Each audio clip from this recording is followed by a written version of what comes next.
이렇게 델타 변이 바이러스가 다시 유행해서 많은 사람들이 참 조심하고 또 이렇게 조신하게 생각하는 이때에 이렇게 하나님께 예배드리기 위해서 마음에 또 결단을 하시고 또 정해져 있는 예배 자리에 오셔서 예배드리시는 우리 성도님들을 진심으로 사랑하고 또 축복합니다. 모쪼록 우리 하나님께서 또 우리 성도님들의 마음을 받아주셔서 정말 우리가 하나님 앞에 간절히 소망하며 기도하는 모든 것들이 응답받으시기를 진심으로 또 간절하게 하나님 앞에 기도를 합니다. 루즈벨트 대통령에 대한 일화를 하나 더 드리면서 말씀을 시작을 하려고 합니다. 그 대통령은 굉장히 그 심한 근시와 또 원시를 앓고 있었다고 합니다. 그 옛날에는 이렇게 원시와 근시를 한꺼번에 교정할 수 있는 그 안경 기술이 발달되지 않아서 루스벨트 대통령은 늘 그 두 개의 안경을 가지고 다녔다고 합니다. 그래서 그리고 또 그 안경칩이 지금처럼 이렇게 가벼운 것이 아니라 이 철로 만든 두꺼운, 그래서 이 안주머니에 놓고 다니기는 매우 무거운 그런 형태였다고 합니다. 그래서 그는 하나님께 늘 하나님, 수많은 사람들은 안경을 안 끼고도 생활도 잘하고 또 어떤 사람은 그냥 하나의 안경만 필요한데 나는 왜 이렇게 늘 두 개의 안경을 들고 다니면서 이렇게 바꿔 껴야 합니까? 하고 이렇게 불평을 하면서 기도했다고 합니다. 근데 어느 날 그는 이 불평을 더 이상 안 하고 오히려 감사하면서 찬송하는 계기가 있었는데, 바로 그가 대통령으로서 마지막 이제 대중 연설을 하려고 할 때에 연단에 섰는데 어떤 암살자가 그를 총으로 쐈습니다. 많은 사람들은 그가 죽은 줄로 알고 놀랐고, 경호원들은 암살자를 잡으면서 급히 대통령을 감싸 안았지만은 대통령은 경호원들을 물리치고 끝까지 연설을 마치고 내려갔다고 합니다. 나중에 알고 보니까 여러분들께서 사진에 보시는 것처럼 그 불평했던 그 안경통에 이 총알이 박혔다고 전해지고 있습니다. 이 예화를 생각하면서 오늘 본문을 보게 되면은 이 바울 사도의 약점이나 약함, 또 루즈벨트 대통령의 약점이나 약함이 오히려 복이 된 것을 우리는 발견하게 됩니다. 그래서 저는 오늘 본문 세 가지를 중점적으로 살피면서 약함도 복입니다, 또는 약점도 복입니다 라는 주제로 함께 하나님의 교훈을 받으려고 합니다. 첫 번째로 바울 사도의 고통을 우리는 한번 생각해 봐야 될 것입니다. 바울 서신에서는 바울이 어떤 그 질병을 앓았는지는 정확하게 기록되어 있지 않습니다만은, 바울은 그 자신의 상태에 대해서 고린도후서 12장 7절에 보면은 육체의 가시와 사탄의 사자라고 이렇게 표현을 했습니다. 그래서 대부분의 이 학자들은 이 육체의 가시라는 것을 유추하면서 그가 젊었을 때 다메섹 도상에서 강렬한 빛을 받고 눈이 멀었다가 아나니아의 기도로 다시 눈이 떠진 그 상황을 생각을 하면서, 아마 바울은 이 안질, 눈의 질병을 앓고 있었지 않았나 그렇게 추측을 합니다. 그런데 또한 불교에서는 이 사탄의 사자라는 이 문구를 유출을 해서 아마 바울이 복음 전파하는 데에 이 유대인들이 얼마나 반대도 하고 심하게 핍박도 했습니까? 그래서 바울이 아마 자기의 전도를 방해하는 그 대상을 이 사탄의 사자로 유추하면서 하나님께 기도했을 것이다 라고 추측을 두 가지 방향으로 하고 있습니다.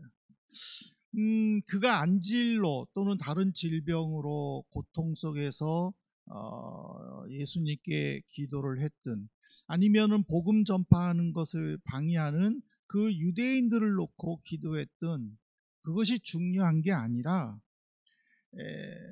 그 가시가 자기에는 너무 고통스러웠는데 이 가시가 오히려 이 복이 되었다라고 복음 전도하는 데마다 자랑하고 다녔다라는 그것이 우리에게는 중요한 도전으로 다가옵니다. 일본의 심리학자인 간바 와타루는요, 성격이 좋고 나쁘다는 것은 동전의 앞뒷면과 같다. 세상에서 제일 쉬운 것은 남의 잘못을 지적하는 것이고 제일 어려운 것은 자신의 약점을 고치는 것이다. 누구에게나 약함이 있고 그것 때문에 고민하는 사람들이 대부분이지만 장미에게도 가시가 있다.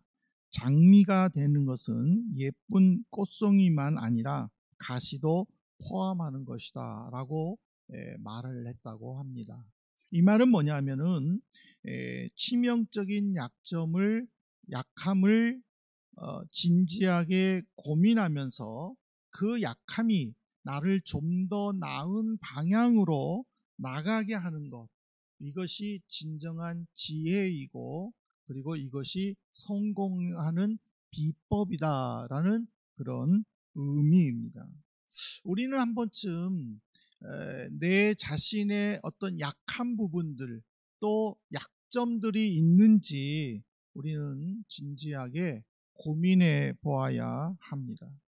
만일 그런 고민 없이 그냥 하나님 앞에서 루스벨트 대통령처럼 하나님, 내가 주님의 일을 위해 이렇게 열심을 내고 내가 주님을 위해 늘 내게 주신 달란트를 준비하는데 왜 내게 지혜를 주시지 않고 능력과 권능을 주시지 않고 내가 아무리 발버둥 치고 노력을 해도 왜 꼭 이렇게 제자리 걸음을 걷는 것 같은 느낌을 받게 해주십니까?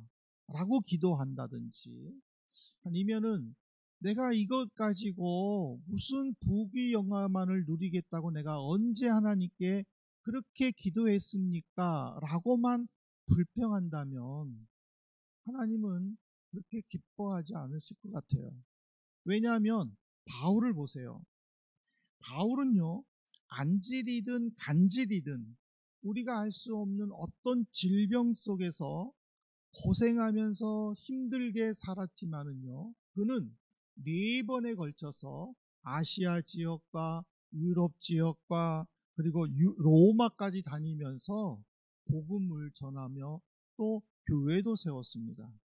그가 다니는 길을 아마 계산해 본다면은 거의 지구 한 바퀴를 도는 것 같이 그는 수없이 많은 고생과 그리고 또 그가 고백하는 것처럼 목숨의 위협을 느끼면서까지 복음에 매진할 수 있었다라는 사실입니다. 그러므로 우리는 이 바울의 이 약함을 우리에게 적용해 본다면요, 우리에게도요, 저뿐만 아니라 우리 모두 다가 본인만이 알고 있는 치명적인 약점이 있을 수 있을 것 같습니다. 만일 그 약함을 우리가 괴로워만 한다면은 하나님은 결코 기뻐하시지 않으실 것입니다. 오히려 이것을 가지고 내가 어떻게 하나님의 영광을 위해서 하나님이 내게 주신 이 달란트를 잘 사용할까 고민하면서 기도하면서 헌신한다면은 안경집이 루스벨트 대통령을 살렸고, 그리고 바울의 약점이 오히려 하나님의 영광을 나타낸 것처럼 우리의 약함도 하나님의 영광을 나타내는데 크게 쓰임받을 줄로 믿습니다. 두 번째로는 그렇게 기도하는 바울에게 예수님이 보이신 반응입니다. 지금 그는 자신이 겪고 있는 이 육체적 고통이 예수님을 전파하는 데에 방해가 되고 싶지는 않았습니다. 그래서 그는 고린도 교회 성도들에게 자기 문제에 대해서 고린도 후서 12장 8절에 보면은요, 이것이 내게서 떠나가게 하기 위하여 내가 3번 주께 간구하였더니, 이 3번이 숫자적으로 딱 3번만 기도했는지 아니면은 계속 간구했었는지 우리는 알 수 없지만은, 그러나 이 고백을 통해서 그가 얼마나 진지하게 자신의 약함에 대해서 하나님 앞에 이 문제를 놓고 기도했는지를 우리에게 지금 보여주고 있습니다. 그런데 9절에 보면은 내 은혜가 내게 족하다라고 말씀을 하셨습니다. 근데 이렇게 말씀해 주시는 것에 대해서 바울은 어떻게 받아들였냐면요, 내게 이르시기를 이라고 받아들였어요. 이 이르시기를 이라는 것은요, 헬라어 문법에 보면은 법정에서 판사가 최종 판결문을 내릴 때에 인용하는 그것이 바로 이르시기이에요. 그러니까는 판사가 딱 판결하면은 그 어떤 것으로도 바꿀 수 없는, 그러니까는 바울은 예수님으로부터 9절에 자기에게 그 기도에 대해서 응답해 주지 않는 것에 대해서 자세히 말하는 것을 이르시기를 이라는 이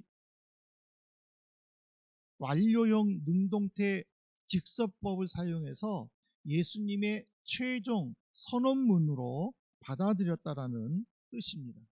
그리고 내 은혜가 내게 족하다라고 하는 그 예수님의 그 은혜를, 우리는 보통 은혜라는 것은요, 이 하나님의 보호 아래 거할 때에 그 은혜를 우리는 사용합니다. 근데 바울은 이 은혜를 어디에 사용했느냐면은 바로 사도로 부르심을 받아 자기가 사도직을 감당하는 때, 그러니까 내가 사도로서 복음 전파하는 데에 이 은혜를 사용했다는 거예요. 그러니까 이게 무슨 말이냐면요, 바울은 지금 고통 속에서 복음을 전하는 그 약함이 있지만은 예수님은 너가 그 약함 속에서도 그 아픔을 견뎌내면서 복음을 전하는 그 사도직에 내 은혜가 내게 족하다라고 선언하신 그 말씀을 바울은 그대로 받아들였다라는 그런 뜻입니다. 여러분들 사도행전 14장 12절 보실래요? 바나바는 제우스라 하고 바울은 그 중에 말하는 자이므로 헤르메스라 하더라. 이 제우스는 헬라에서 최고의 신이죠. 그리고 헤르메스는 신 중에 또 다른 신이지만은 제우스의 비석격이라고 그렇게들 믿고 있습니다. 이 바울과 바나바가 이제 루스드라에서 복음을 전하죠. 그런데 태어나면서부터 걷지 못하는 한 사람을 보고 예수의 이름으로 그를 고쳐줍니다. 그러니까는 동네 사람들은 태어나면서부터 걷지 못하는 그 사람이 바울과 바나바로 인하여 걷게 되는 것을 보고 제우스 신을 믿고 있는 그 성읍 모든 사람들은 지금 이 바울과 바나바가 이 사람의 그 제우스 신으로 또 사람의 모습으로 우리에게 임했다라고 바나바를 제우스 신으로, 그리고 바울은 말을 하기 때문에 헤르메스 신으로 이렇게 신격화해 가지고 지금 축제를 준비하는 거예요. 그래서 바울이 나도 여러분들과 똑같은 사람이다, 이 사람이 고침을 받는 것은 너희들을 위하여 죽으신 예수 그리스도로 인함이고 이것을 보여준 것은 예수 그리스도를 믿도록 합니다 라고 하면서 이 축제를 못하도록 막은 사건이에요. 그러니까는 예수님은 이미 바울의 앞날을 보셨던 거예요. 왜? 그가 만일 완벽하고 아프지도 않고 약점도 없고 복음을 전하면서 나타내는 여러 가지 기적들을 통하여서 헬라 신들을 믿는 헬라 지역들의 모든 사람들이 그 기적을 통하여 바울과 바나바를 자기들이 믿는 우상들의 한 신으로 여긴다면은 바울도 처음에는 말리겠죠. 하지만은 여러 지역을 다니면서 그런 대접들을 받다 보면은 자기도 모르게 시험에 들 수도 있다라는 거예요.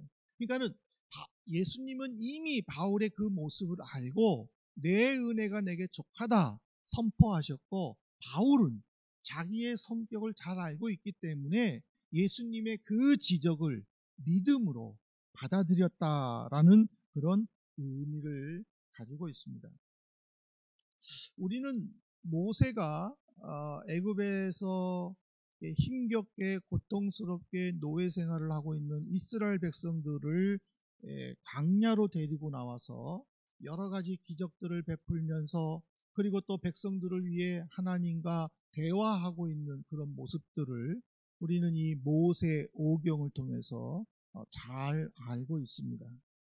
그런데 모세 오경의 특징은요, 모세에게 초점을 맞춰서 모세의 장점, 모세가 잘한 것만 기록하지는 않았어요.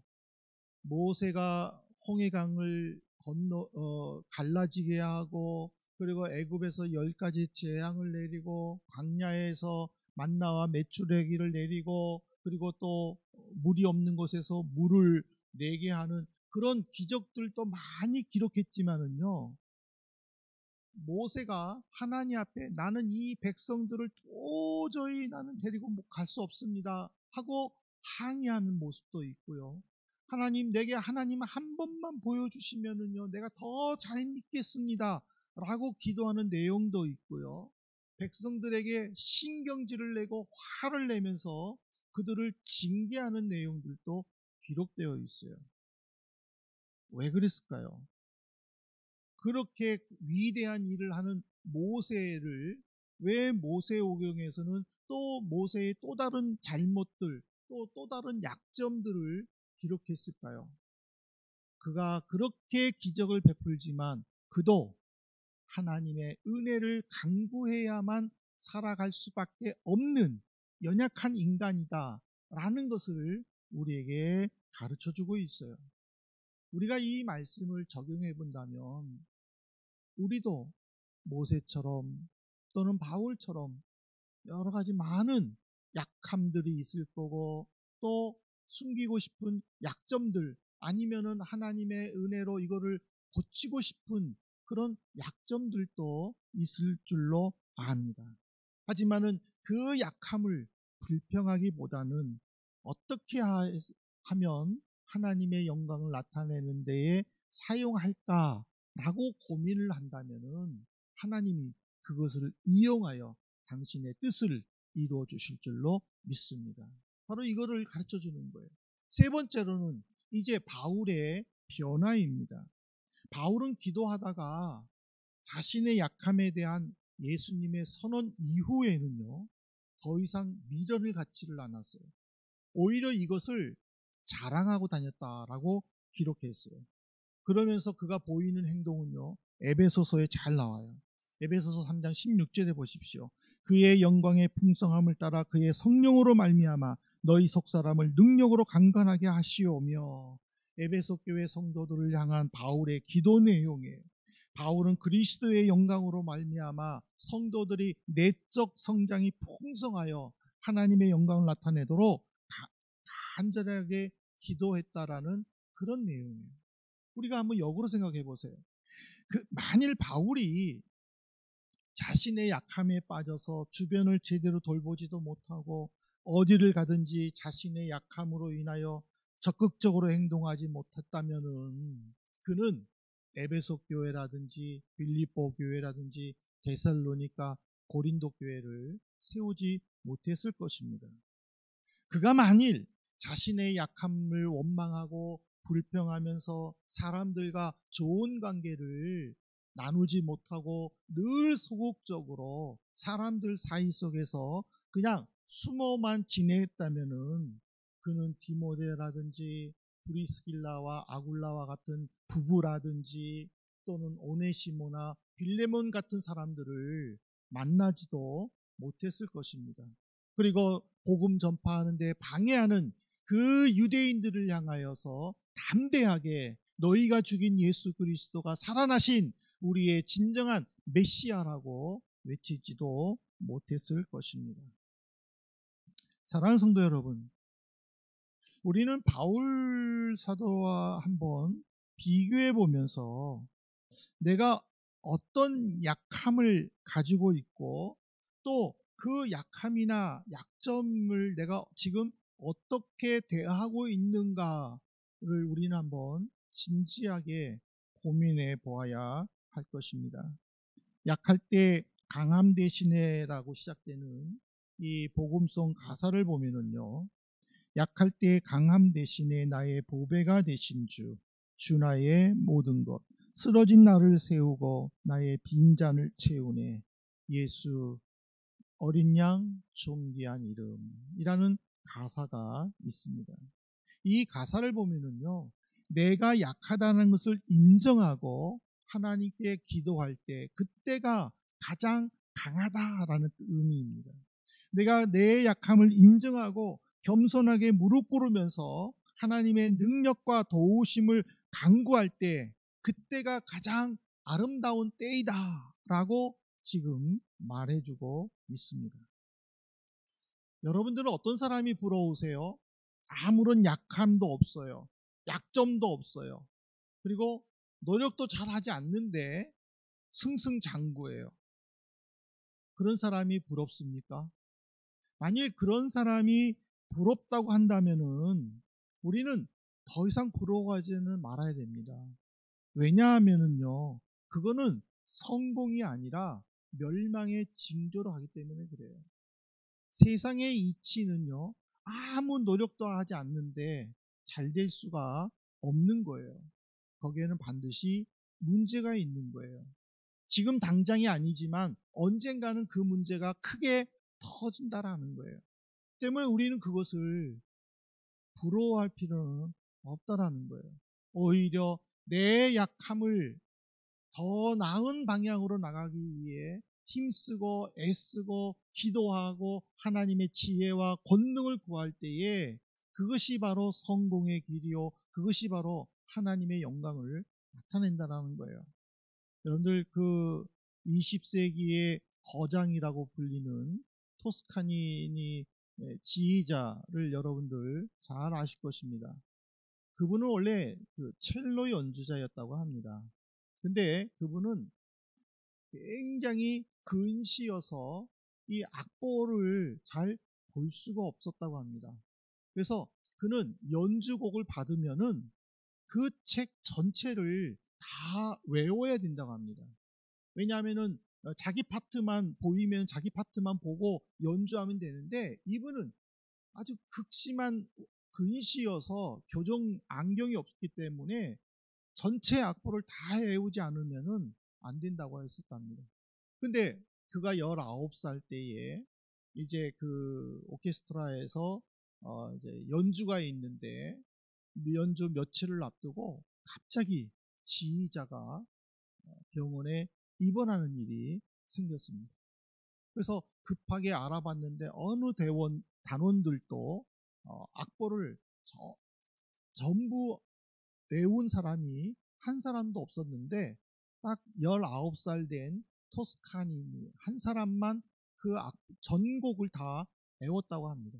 그래서 할 수 없이 이제 그분이 19살 나이에 처음으로 오케스트라 지휘를 하고 나서 그 다음에는 지휘자로 입문을 하게 됐답니다.